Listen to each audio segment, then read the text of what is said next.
Should I use the 4% rule in 2025? For years and years, for about 40, the 60-40 portfolio with a 4% withdrawal rate has been held as the gold standard for retirement income. Hi, I'm Devin Choules, founder and CEO of Choules Financial. And on this week's Key to Yes, we're going to go through the common pitfalls and concerns and whether or not the 4% rule is right for you. Now, with this, understanding the 4% rule, well, what is it? Back in the 70s, they did a study and they found that if you take out no more than 4% of your money adjusted for inflation over the rest of your life, 25 to 30 years, you have a very high probability of not outliving your money. Now, this 4% rule was built on the fact, as I said earlier, of having a 60% equity and a 40% bond portfolio. So we need to make sure that that's how it works for you as well. Things that are different today. Well, in the 70s, interest rates were way, way higher.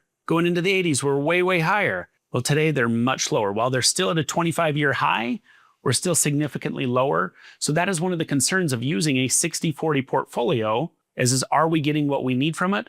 But also the 4% rule piggybacks right on top of it. So it causes some concerns there for us today. The other portion is are our assets actually invested at a 60-40 portfolio? The 4% rule hinges upon that. So we need to make sure that our allocations actually match that if we want it to work for us. Okay? When the 4% rule may not work, I jumped ahead a little bit, but we're going to go through that. Interest rate changes. If interest rates continue to go down, it may not work. Our lifestyle changes. We decide that we want to spend more than 4%. One of the problems with the 4% rule is it assumes that we're only going to spend the same amount of money adjusted for inflation over the rest of our life.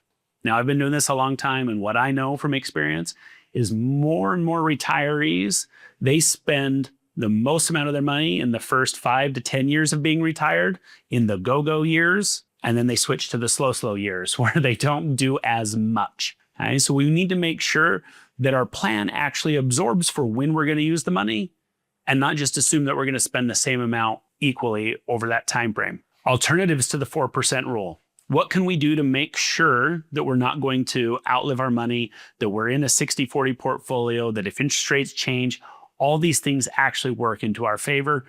And with that, some of the issues that we run into as well with the alternatives to the 4% rule is when the government forces us to take money out. Let's say an RMD. Now it starts out at 4%, but as we get older, they're going to force us to take more and more out.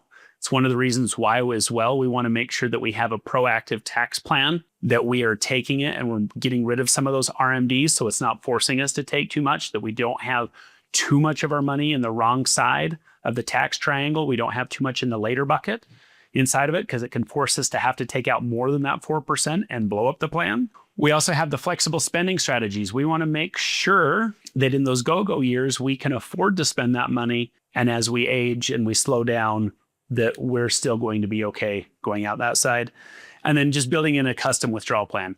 And all of this is covered when we talk about our written retirement income plans that we put together for people. This is a very, very important part. It's the reason why 64% of retirees fear running out of money more than they do life. Yahoo Finance did a study on this, and it's a pretty surprising statistic there that everything you've done in your entire life is to get you where you are today. It's called self-preservation. Everything you've done is to exist today. And now 64% of you and or your peers now actually fear being alive more than they do dying because they're worried about their money. And that comes from having a written retirement income plan. We can eliminate that concern altogether. But overall, folks, if you're not sure if your 4% withdrawal rate is the correct amount, if you're not sure you have the proper amount of volatility in a 60-40 portfolio and what that looks like, we can absolutely help eliminate all of that by putting together the proper planning and the proper updating every single year and making sure that your plan is on pace to get where you're going. That's been this week's Key to Yes. As always, make sure you like, subscribe, and follow. Thank you so much.